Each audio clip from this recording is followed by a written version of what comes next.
اگلی علامت دیکھ لیتے ہیں. چوتھی علامت ہے ہمارے پاس تفصیلیہ کی. کسی بات کی تفصیل سے پہلے یہ علامت استعمال کی جاتی ہے. اس سے پہلے درج ذیل یا حسب ذیل کے الفاظ جو ہیں وہ استعمال کیے جاتے ہیں. مثلاً سحر خیزی کے فوائد حسب ذیل ہیں. آگے آپ یہ علامت لگائیں گے تفصیلیہ کی اور فوائد بیان کریں گے آگے چیدہ چیدہ. اس کے بعد دوسری مثال دیکھیے. اقوام متحدہ کے اداروں کے نام درج ذیل ہیں. آگے تفصیلیہ کی علامت آئے گی، پھر اداروں کے نام آپ لکھیں گے. ٹھیک ہے. تیسری مثال دیکھیے. پاکستان کے صوبوں کے نام حسب ذیل ہیں. آگے تفصیلیہ کی علامت، پھر صوبوں کے نام آ جائے کہ پنجاب، سندھ، خیبر پختونخوا، بلوچستان وغیرہ. ٹھیک ہے. اگلی مثال دیکھیے. پاکستان کی اہم زرعی اجناس حسب ذیل ہیں. تفصیلیہ کی علامت کپاس، چنا، گندم وغیرہ. یہاں اس مقام پر ایک اور جو چیز ہے، ایک اور نقطہ جو اس کو واضح کر لینا بہت ضروری ہے کہ ہمارے ایم سی کیوز جو آتے ہیں، جو کثیر الانتخابی سوالات آتے ہیں ہمارے پاس رموز اوقاف والے، ان میں اس طرح کے ایم سی کیوز بھی ہوتے ہیں کہ سکتہ سے زیادہ ٹھہراؤ کے لیے کون سی علامت استعمال کی جاتی ہے، وقفے سے کم ٹھہراؤ کے لیے کون سی استعمال کی جاتی ہے، تفصیلیہ سے کم ٹھہراؤ کے لیے کون سی علامت استعمال کی جاتی ہے. تو اس کے لیے جو پہلی 4 علامتیں ہیں، سکتہ، وقفہ، رابطہ اور تفصیلیہ، اس کے لیے ہم ایک لفظ استعمال کرتے ہیں بچوں کو سمجھانے کے لیے، صورت. یہ اپنے ذہن میں رکھنا ہے پہلی 4 علامتوں کے لیے. اس طرح کے سارے ایم سی کیوز جو ہیں، اس طرح کے سارے کثیر الانتخابی سوالات کا جواب دینا آپ کے لیے بہت آسان ہو جائے گا. ٹھیک ہے. صورت آپ نے ذہن میں رکھنا ہے. سین سے سکتہ، واو سے وقفہ، رے سے رابطہ، تے سے تفصیلیہ. سب سے کم ٹھہراؤ کے لیے علامت استعمال کی جاتی ہے سکتہ کی. سکتہ سے زیادہ دیر کے لیے ٹھہرنا ہو تو وقفہ کی علامت استعمال کی جاتی ہے. وقفہ سے کم ٹھہراؤ سکتہ میں، وقفہ سے زیادہ ٹھہراؤ رابطہ میں، رابطہ سے کم ٹھہراؤ وقفہ میں، اور رابطہ سے زیادہ ٹھہراؤ تفصیلیہ میں ہوتا ہے. اس علامت کو آپ نے ذہن میں رکھنا ہے. اگلی علامت پہ آ جاتے ہیں. اگلی علامت ہے ہماری ختمہ کی علامت. اس کو انگریزی میں آپ فل سٹاپ کہتے ہیں. اس کا ایک اور نام وقف متعلق بھی ہے. مکمل بھرپور ٹھہراؤ کی علامت ہے. جملہ ختم ہونے کو ظاہر کرتی ہے. یہ جہاں پہ بات ختم ہو جائے وہاں پہ علامت برتی جاتی ہے. اس کے علاوہ اس کا ایک اور استعمال اردو میں کیا جاتا ہے کہ انگریزی مخففات کو جب ہم اردو میں لکھتے ہیں تو ان کے درمیان یہ علامت لگائی جاتی ہے. مثالیں دیکھتے ہیں. جملہ ختم ہونے کے لیے جب برتی جاتی ہے کیسے. پہلی مثال دیکھیں. عمیر گھر جا چکا ہے. بات ختم ہو گیا، آگے ختمہ کی علامت آگے. اب یہ دیکھیں آپ. اس کا MBBS مکمل ہو گیا ہے. بات ختم ہو گئی ہے، آخر میں ختمہ کی علامت آئے گی، لیکن بیچ میں بھی آ رہی ہے. دیکھیے جی، MBBS کے بیچ میں ختمہ کی علامت لگائی جا رہی ہے. تو اس کا دوسرا استعمال ہے. وہ BA LLB کر چکا ہے. یہ دیکھیں آپ، BA کے بیچ میں ختمہ کی علامت لگی ہوئی ہے، اس کے بعد کوما لگا کے سکتہ لگا کے LLB آپ نے لکھے ہیں، ان کے بیچ میں بھی آپ نے یہ علامت برتی ہے. ٹھیک ہے. اگلی علامت ہے ہمارے پاس سوالیہ یا استفہامیہ کی. یہ بھی ختمہ کی ہی طرح بھرپور ٹھہراؤ کی، مکمل ٹھہراؤ کی علامت ہوتی ہے. بھی جملے کے آخر میں ہی لگائی جاتی ہے، لیکن یہ اس جملے کے آخر میں لگائی جاتی ہے جو سوالیہ جملہ ہوتا ہے. ٹھیک ہے. یا پھر ایسے جملے کے آخر میں لگائے جاتے ہیں جس میں کچھ دریافت کرنا، کچھ پوچھنا مقصود ہوتا ہے. یا آپ دیکھیے مثالیں. سوالیہ جملے کی مثال کیا ہے؟ آج آپ کیا کھانا پسند کریں گے. آگے سوالیہ کی علامت آ جائے گی. اچھا، یہ دوسرا جملہ دیکھیے، اس میں کوئی کیا، کیوں وغیرہ نہیں ہے، لیکن پھر بھی ہم نے اس کے آگے سوالیہ کی علامت استعمال کی ہے کیونکہ اس میں کچھ انفارمیشن، کچھ معلومات جو ہے مانگی جا رہی ہیں. آپ کا اس میں گرامی کچھ معلومات درکار ہے، تو یہاں بھی آپ سوالیہ کی علامت برتیں گے. ندائیہ، فجائیہ، استجابیہ کی علامت کہنے کے تو ایک ہی علامت ایکسکلیمیشن مارک ہے، لیکن اس کا استعمال چونکہ الگ الگ ہوتا ہے تو اس کے حوالے سے اردو میں اس کا نام بھی الگ الگ ہے. اور MCQs میں اس طرح کے سوالات بھی آ جاتے ہیں کہ ایک علامت ایک جگہ اگر یہ علامت برتی گئی ہے تو اس کے آگے آپ سے پوچھا جاتا ہے کہ یہ کون سی علامت ہے، ندائیہ ہے، فجائیہ ہے یا استجابیہ ہے. اچھا، علامت تو ایک ہی ہے. اس کا مطلب ہے کہ آپ کو یہ بھی سمجھ ہونی چاہیے کہ جس جملے میں علامت برتی جا رہی ہے وہاں پہ کس حوالے سے برتی جا رہی ہے. ندائیہ کے طور پہ برتی جا رہی ہے یا فجائیہ کے طور پہ برتی جا رہی ہے یا استجابیہ یا تمنائی کے طور پہ برتی جا رہی ہے. تو ندائیہ ندا سے، جس کا مطلب ہے آواز.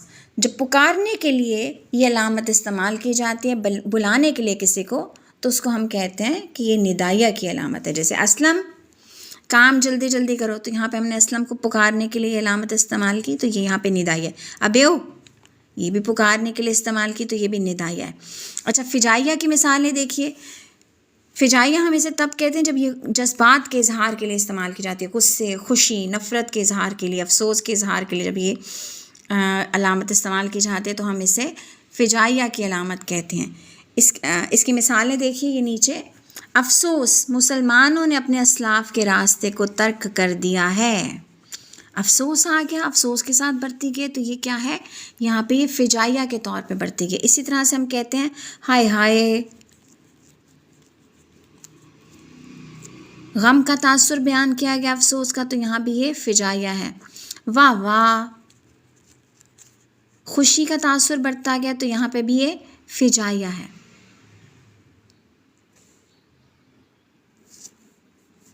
تف ہے، نفرت کا تاثر برتا گیا، تو یہاں پہ بھی یہ فجائیہ ہے۔ اچھا، اب ہم آ جاتے ہیں استجابیہ یا تمنائی۔ اس کو ہم کب کہتے ہیں؟ جب حیرت یا تمنا کے اظہار کے لیے علامت برتی جاتی ہے تو اس کو استجابیہ یا تمنائی کہتے ہیں ہم۔ کاش ایسا ہوتا، کاش تم جلد لوٹ آتے، کاش میں جانے سے پہلے اسے دیکھ پاتا۔ ان سارے جملوں میں چونکہ کسی تمنا کا اظہار کیا جا رہا ہے تو یہ استجابیہ کی علامت ہے، استجابیہ تمنائی کی علامت ہے۔ اسی طرح سے ایک اور اس کا استعمال ہم دیکھ سکتے ہیں۔ ارے، حیرت کا اظہار کیا گیا تو یہ استجابیہ کی علامت ہے۔ یہ علامت ہے ہمارے پاس واوین کی، نام سے ہی پتہ چل رہا ہے واوین، دو واو، یعنی انورٹڈ کاماز کو ہم اردو میں کہتے ہیں واوین۔ اقوال، اقتباسات جب ہم نے ہو بہو نقل کرنے ہوتے ہیں نا تو وہاں ہم یہ علامت استعمال کرتے ہیں۔ پیچھے ہم نے رابطے کی علامت کے استعمال میں دیکھا کہ ڈائریکٹ سپیچ میں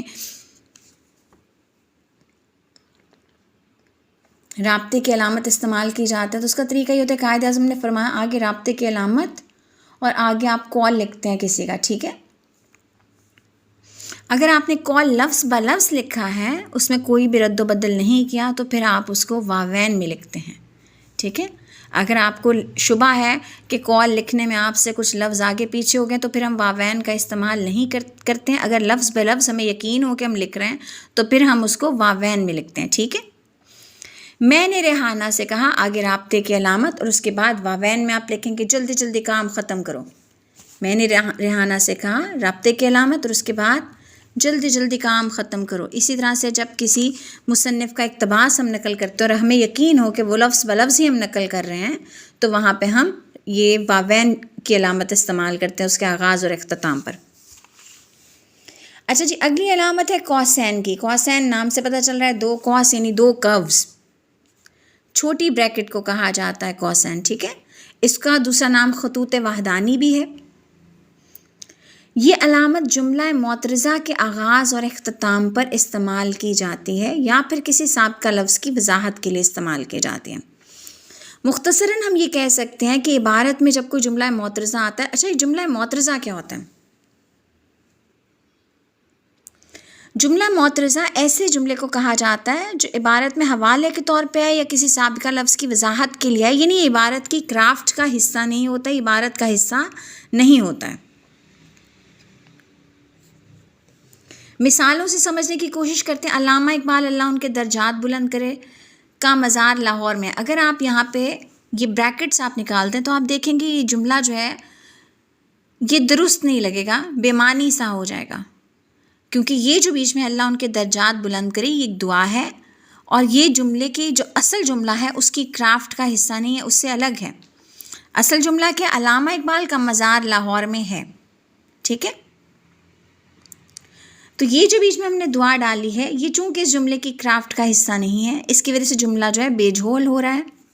دعا ہم نے بیچ میں ڈالی ہے چونکہ یہ جملے کی کرافٹ کا حصہ نہیں ہے، تو اس کو الگ کرنے کے لیے ہم نے اس کے آغاز اور اختتام پر خطوط وحدانی کا استعمال کیا ہے تاکہ ہمارے جملے کی جو ساخت ہے وہ خراب نہ ہو۔ اچھا، اگلی مثال دیکھیے۔ مولوی عبدالحق جنہیں بابا اردو بھی کہا جاتا ہے کی خدمات کو فراموش نہیں کیا جا سکتا۔ اب یہ جنہیں بابا اردو بھی کہا جاتا ہے، یہاں پہ جملہ معترضہ ہے تو اس کے آغاز اور اختتام پر بھی ہم نے یہ علامت برتی ہے۔ اچھا، اگلی مثال دیکھیے۔ خط کی علامت بالکل ویسے ہی استعمال کی جاتی ہے جیسے کوسین کی علامت استعمال کی جاتی ہے، یعنی یہ بھی جملہ معترضہ کے آغاز اور اختتام پر ہی برتی جاتی ہے، یعنی ایسی عبارت جو حوالے کے طور پہ یا کسی لفظ کی وضاحت کے لیے جملے میں آتی ہے، اصل جملے کی کرافٹ کا وہ حصہ نہیں ہوتی، اس کے آغاز اور اختتام پر یا تو آپ خطوط وحدانی یعنی کوسین کی علامت برت سکتے ہیں یا پھر خط کی علامت برت سکتے ہیں۔ وہی والا جملہ دیکھیے ذرا، علامہ اقبال اللہ ان کے درجات بلند کرے لاہور میں دفن ہیں یا ان کا مزار لاہور میں ہے، تو یہ اللہ ان کے درجات بلند کرے، یہ دعا چونکہ ہم الگ کرنا چاہتے ہیں کہ اصل جملہ جو ہے اس کی کرافٹ پہ اثر نہ آئے، تو ہم اس کے آگے پیچھے یا تو خطوط وحدانی کی علامت لگا لیتے ہیں یا پھر خط کی علامت برت لیتے ہیں، ٹھیک ہے۔ علامہ اقبال خط اللہ ان کے درجات بلند کرے لاہور میں دفن ہیں۔ ایک اور مثال دیکھتے ہیں آپ، علامہ اقبال اللہ ان کے درجات بلند کرے ایک عظیم فلسفی ہیں۔ کچھ متفرق علامات کا ذکر کر لیتے ہیں، ان کی بھی آپ کو تحریر میں ضرورت پڑتی رہتی ہے، جیسے علامت شعر ہے، شعر لکھنے سے پہلے یہ علامت استعمال کی جاتی ہے۔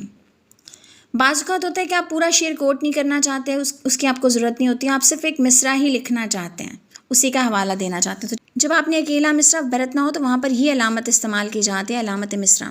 اچھا جی، علامت تخلص ہے، اس کے بعد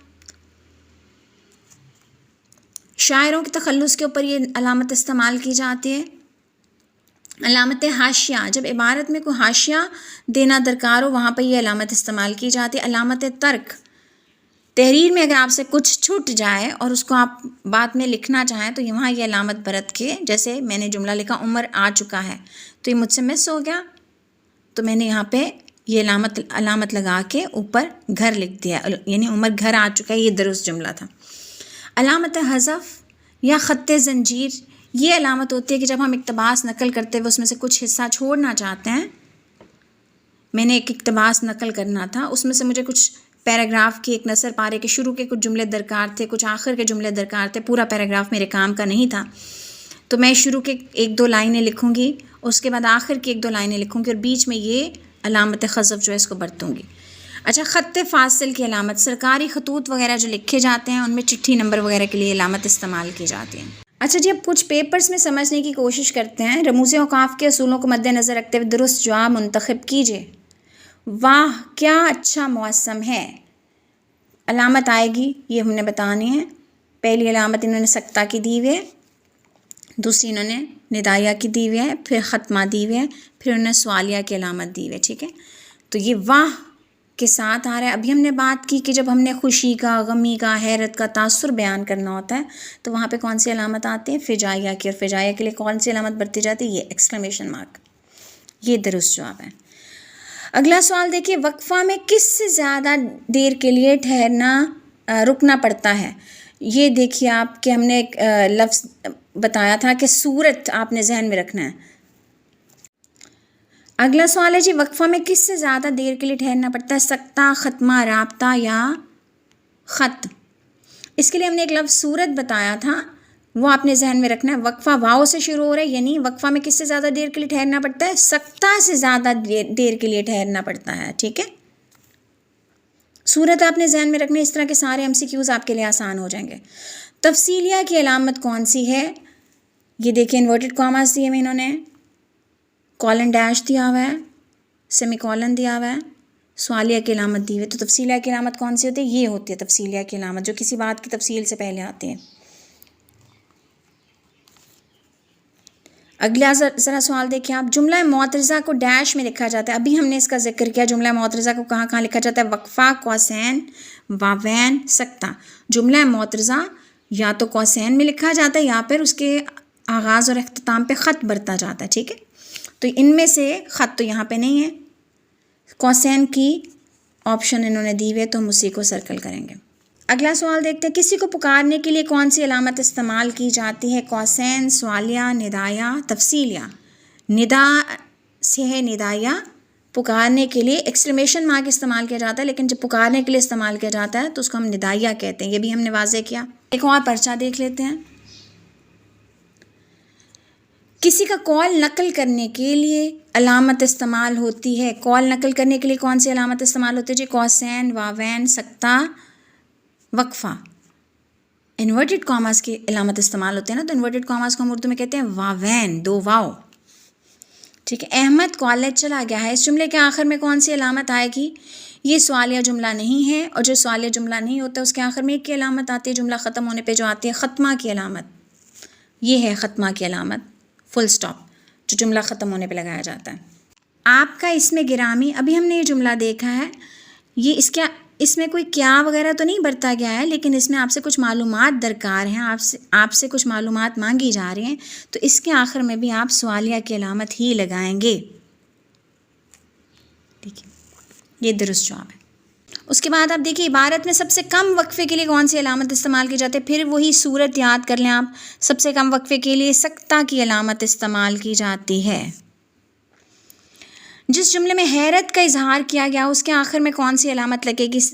جی سارے ہی جو تاثرات ہوتے ہیں ان کے لیے ایکسکلیمیشن مارک ہی استعمال کیا جاتا ہے، لیکن جب حیرت کے اظہار کے لیے استعمال کیا جائے تو اسے ہم استجابیہ کہتے ہیں. امید ہے اس لیکچر سے آپ کو کافی مدد ملی ہوگی رموز اوقاف اور ان کے استعمال کو سمجھنے میں. ویڈیو کو لائک ضرور کیجیے گا، چینل کو سبسکرائب کر دیجیے گا. بہت شکریہ آپ کے تعاون کا. اللہ حافظ.